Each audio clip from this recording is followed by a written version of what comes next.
Assalamualaikum warahmatullahi wabarakatuh. Kepada Bu Denta yang saya hormati, selaku dosen Manajemen Sumber Daya Manusia. Saya Mutiara Rizky Gunawan, NIM 2020-80166. Akan menjelaskan resu materi MSDM. Yang pertama adalah Manajemen Sumber Daya Manusia atau HRM, yaitu proses memperoleh, menilai, melatih, dan juga memberikan kompensasi tenaga kepada karyawan dan juga menghadiri tenaga kerja, kesehatan dan keselamatan mereka, dan juga memberi masalah keadilan. Selanjutnya ada globalization trend and technology trend. Yang pertama adalah globalisasi.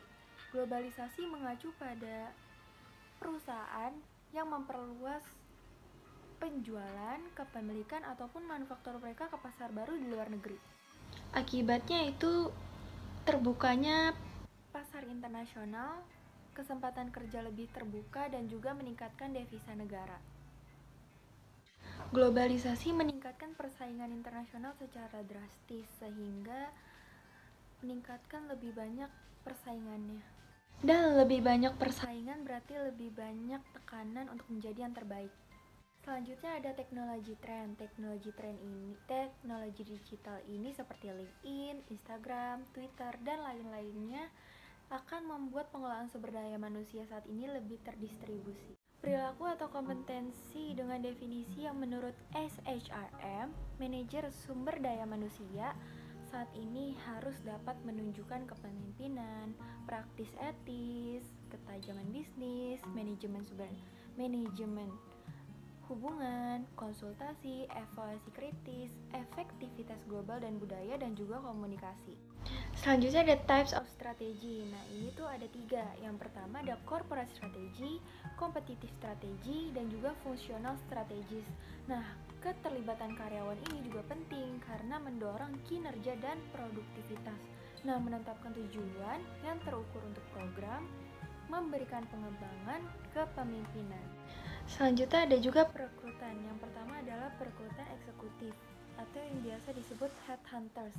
Adalah agen pekerjaan khusus yang dipertahankan pengusaha untuk mencari bakat manajemen teratas untuk klien mereka. Kemudian juga ada perekrutan internal. Nah, ini lebih banyak pengusaha membawa perekrutan manajemen secara internal. Kemudian ada juga rujukan dan walk-in, layanan perekrutan sesuai permintaan, perekrutan perguruan tinggi seperti mengirim pewakilan pemberi kerja ke kampus-kampus perguruan tinggi untuk membuat pelamar pengklarifikasi dan membuat kumpulan pelamar dari kelas kelulusan itu adalah penting. Misalnya bahwa lulusan perguruan tinggi baru mengisi sekitar 38% dari semua pekerjaan yang diisi secara eksternal yang membutuhkan gelar sarjana. Kemudian ada juga college recruiting dan juga internship atau magang. Why employee selection is important? Apa sih tujuan employee ini? Nah, tujuan employee selection ini adalah untuk mencapai person job fit kita. Nah, apa sih alasan utamanya? Nah, selecting the right employee penting karena ada 3 alasan utama. Yang pertama itu karyawan dengan keterampilan yang tepat akan bekerja lebih baik untuk perusahaan. Kemudian seleksi yang efektif itu penting karena mahal untuk merekrut dan mempekerjakan para karyawan. Kemudian penting karena perekrutan yang tidak layak memiliki konsekuensi hukum.